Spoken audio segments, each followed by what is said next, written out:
Students, आपण standard 9चा science 1चा पहिला chapter बघतो आहे. 2 पार्ट्स तुम्ही बघितले असतील. सेकंड पार्टमध्ये आपण तिन्ही इक्वेशन बघितली की जी परीक्षेला येतात. म्हणजे तिन्ही म्हणजे कोणती बघा, पुस्तकात सुद्धा दिलेली आहेत. V is equal to u plus a t, s is equal to u t plus 1/2 a t square आणि v square is equal to u square plus twice s. ही तिन्ही इक्वेशन कशी डिराईव्ह करायची हे आपण पार्ट 2मध्ये बघितलं. ते प्रश्न खूप महत्त्वाचे होते म्हणून मी त्याचा स्पेशल पार्ट केला वेगळा, की जे तुम्ही वारंवार बघू शकता. आता त्याच्या पुढचा भाग बघा. काय दिलेलं आहे, try out and think about it. बघा, draw a rectangular path as shown in figure 1.10. हा बघा, हा रेक्टँग्युलर पाथ काढलेला आहे आणि ते ॲरोनी दाखवलेलं आहे कसं जायचं आहे तुम्हाला ते. Place a tip of your pencil on the middle of any side of the square path and trace the path. कुठेही तुम्ही ठेवू शकता इथे आणि ट्रेस करा पाथ. किती वेळा तुम्हाला वळावं लागलं. Note how many times you have to change the direction while tracing the complete path. तुम्हाला किती वेळा वळावं लागलं म्हणजे काय, डायरेक्शन चेंज करावी लागली ते तुम्ही ट्रेस करा. त्याच्यानंतर now repeat this action for a pentagonal, hexagonal, octagonal path and note the number of times you have to change the direction. हे बघा, इथे पेंटॅगोनल दाखवलं आहे, एक्झॅगोनल दाखवलं आहे. तुम्हाला किती वेळा बदलावी लागेल डायरेक्शन, तुमची दिशा थोडक्यात.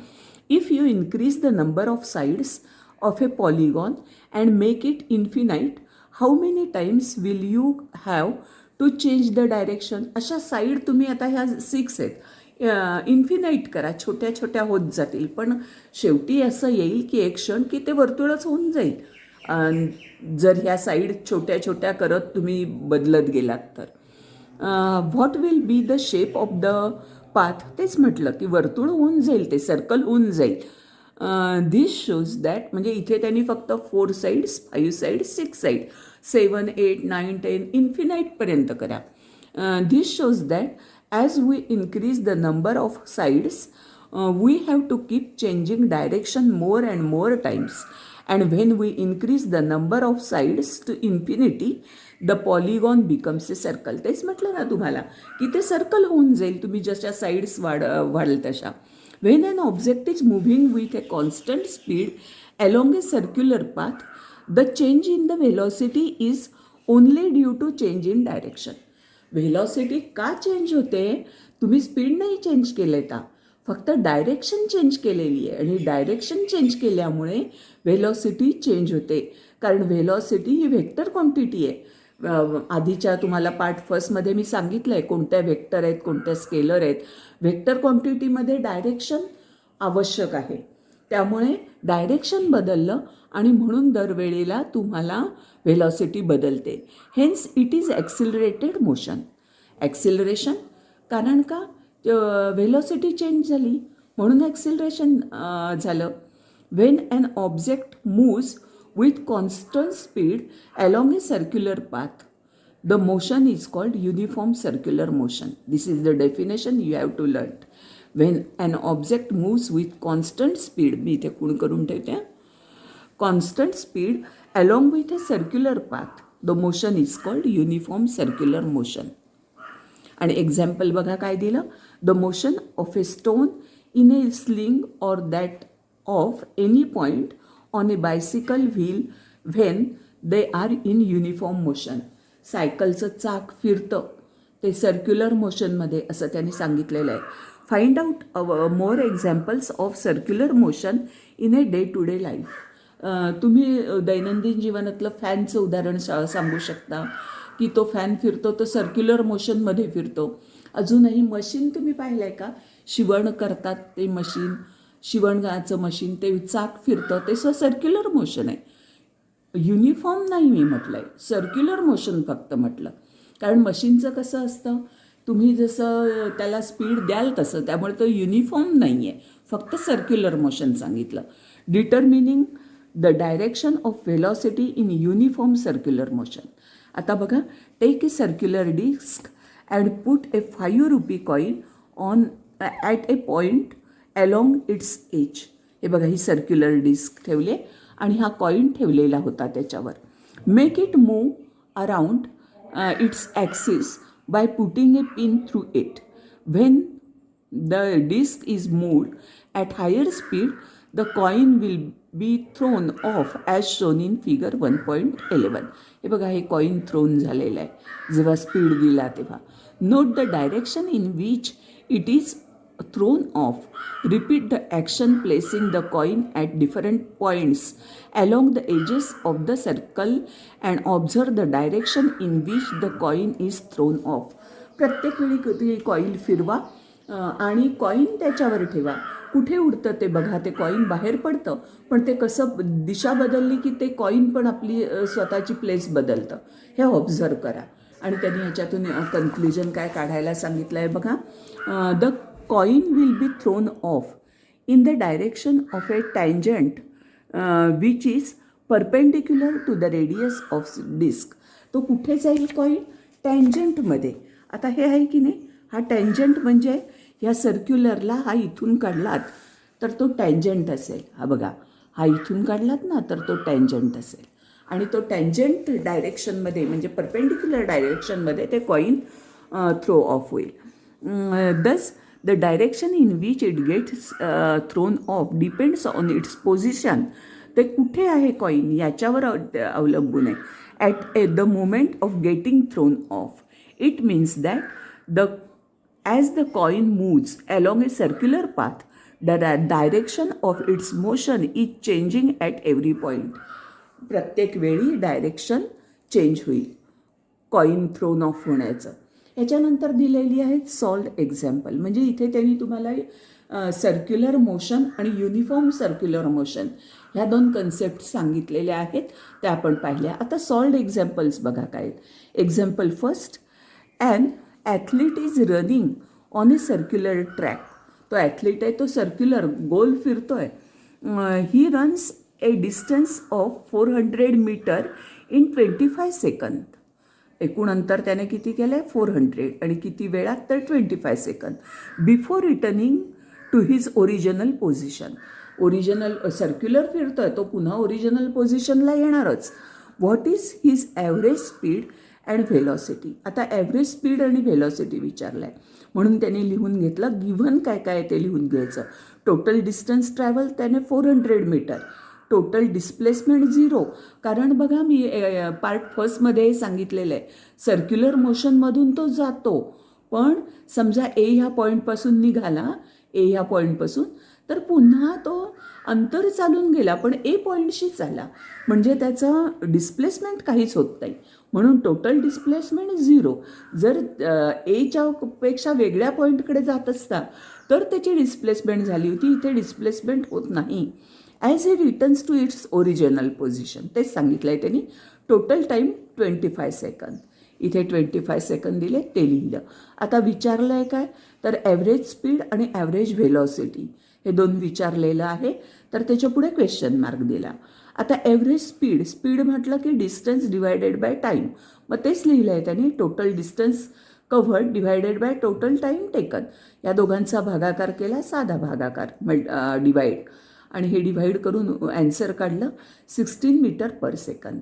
त्याच्यानंतर ॲव्हरेज व्हेलॉसिटी. आता इथे टोटल डिस्प्लेसमेंट इथे लिहिलेलंच आहे 0 म्हणून, ती 0 लिहून घेतली. टोटल टाईम टेकन मात्र 25 सेकंद आहेत, पण 0ला डिवाईड करताच येत नाही ना. 0ला कोणत्याही आकड्यांनी डिवाईड करता येत नाही, आणि म्हणून answer is 0 metre per second. याच्यानंतर दुसरं एक्झाम्पल आहे, solved example. An aeroplane taxies on the runway of 30 second with an acceleration of 3.2 meter per second square before taking off. How much distance would it have covered on the runway? म्हणून given काय आहे, ए दिलं आहे acceleration, ते लिहून घेतलं. Time दिलेला आहे सेकंदात, तो लिहून घेतला. यू हे जे एरोप्लेन आहे ते सुरुवातीला 0 असणार त्याचा स्पीड, आणि नंतर ह्या सेकंदात तो पुढे गेलेला आहे. आणि S is equal to what, हे दोन गोष्टी विचारलेल्या आहेत. तर बघा, दोन नव्हे, यू इज इक्वल टू 0 आहे आणि एस विचारलेला आहे, म्हणून S is equal to u t plus 1/2 AT square S विचारला आहे तो. आता हा यू 0 दिलेला आहे, म्हणजे इथे 0 लिहिलं, टी 30 दिलेलं आहे ते लिहून घेतलं. नंतर फॉर्म्युल्यामध्ये प्लस आहे, नंतर 1/2 आहे तो लिहिला. एची व्हॅल्यू आपल्याला माहिती आहे 3.2 मीटर पर सेकंड स्क्वेअर आहे ती लिहिली. आणि इथे टी स्क्वेअर म्हणजे 30चा स्क्वेअर येतो तो लिहून घेतला. आता इथे डिटेल त्यांनी दिलेलं नाही आहे, पण मी माझ्या डायरीमध्ये करून घेतलं आहे. हे बघा, S is equal to u t plus 1/2 AT square. इथे 0, 30 प्लस 1/2 आहे. एची व्हॅल्यू दिली होती ती लिहिली आणि टी स्क्वेअर म्हणजे 30चा स्क्वेअर. आता हा 30 इंटू 0 इज 0, ह्या प्लस साईन 1/2 हे 3.2. आता 30चा स्क्वेअर म्हणजे 30 इंटू 30, हा 0 परत, हा प्लस साईन, हे 1/2 हे तसेच लिहिले आणि 30 इंटू 30 इज 900. आता 2 1 2 आणि 2 ने ह्या 3.2ला भागलं तेव्हा 1.6 आलं, ह्या 2ने भागलं तेव्हा.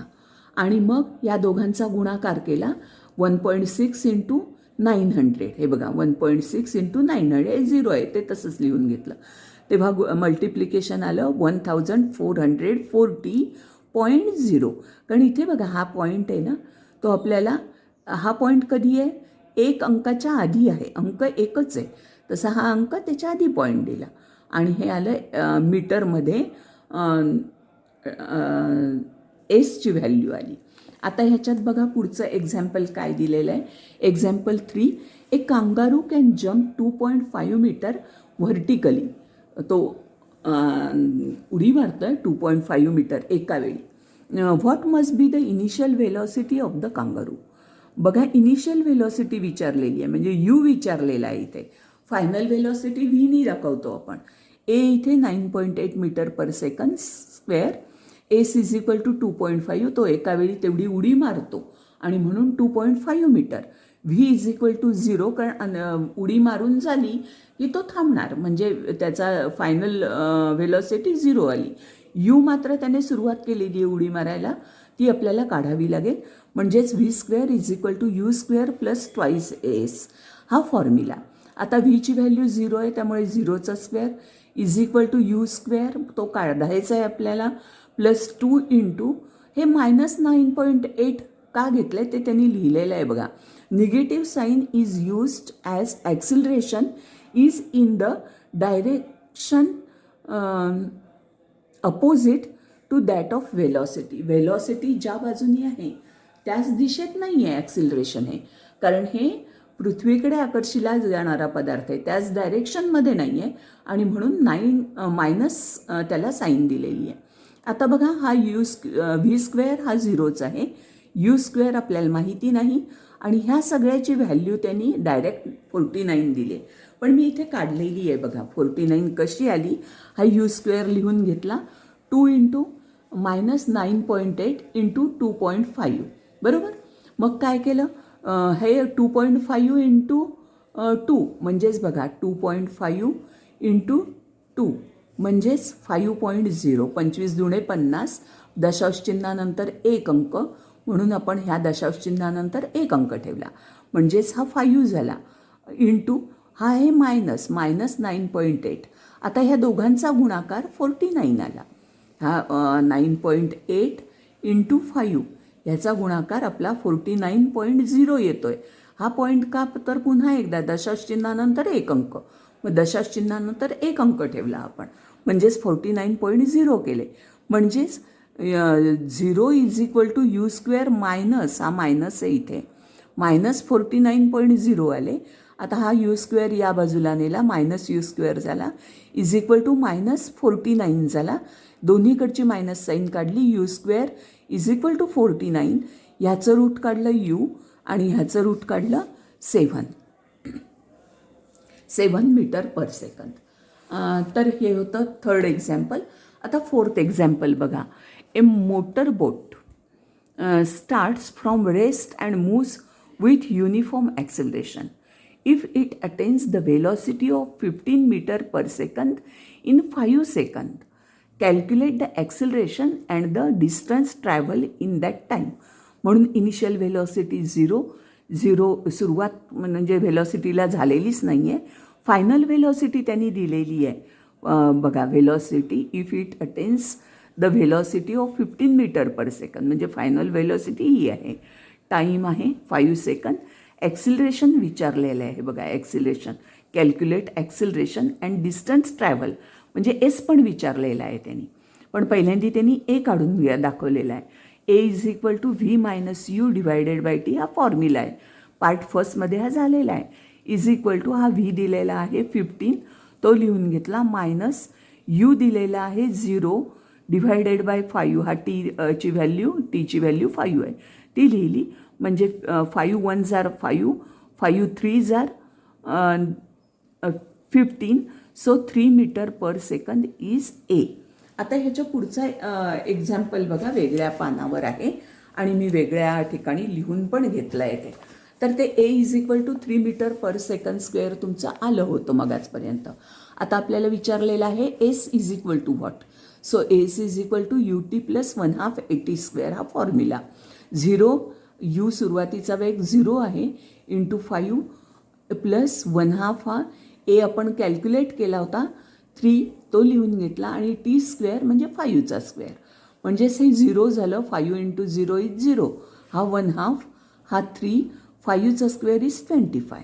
म्हणजेच 25 into 3 is 75 divided by 2 is equal to 37.5 metre एवढं त्याची डिस्प्लेसमेंट म्हणजेच एसची व्हॅल्यू आली.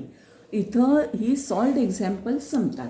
अजूनही आपल्याला पुढचा धडा पार्ट 4 बघायचा आहे. तर आणि तोही खूप महत्त्वाचा आहे, कारण ॲक्च्युली त्याच्यातच हे बघा, हे मी तुम्हाला ॲन्सर काढून दाखवलं होतं, त्याच्यातच खरे न्यूटन्स लॉ ऑफ मोशन आहेत पार्ट 4मध्ये. तर तो पार्ट 4 मी लवकरच डाउनलोड करते, तो पण तुम्ही जरूर बघा. आणि नक्की तुम्हाला पहिला धडा समजलेला असेल. कमेंट्स करा आणि ह्या धड्याचे प्रश्न पण मी तुम्हाला समजून सांगणार आहे, ते पण जरूर बघा. प्रश्न आणि उत्तरं मी सगळं समजून सांगणार आहे तुम्हाला. आणि माझ्या चॅनलला सबस्क्राईब करा, लाईक करा व्हिडिओला. धन्यवाद.